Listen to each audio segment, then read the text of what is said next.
Segons el Consell Europeu de Resuscitació Cardiopulmonar, 30.000 persones moren a l'any a causa d'una aturada cardiorrespiratòria.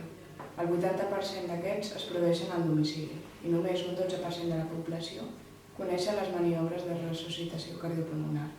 Sabíeu que iniciant la reanimació cardiopulmonar aviat podríem mantenir aquesta persona en vida fins a l'arribada de les emergències mèdiques i així augmentar la seva probabilitat de supervivència? La reanimació cardiopulmonar consisteix en un cicle d'insuflacions i compressions que ajudaran a la persona a mantenir la circulació de la sang cap a tots els òrgans del seu cos. I en el cas d'un nen, quines modificacions hauríem de seguir en tot aquest procés? De tot això i molt més en parlarem el proper 28 d'abril a les 7 de la tarda a l'Hotel Art Gallery.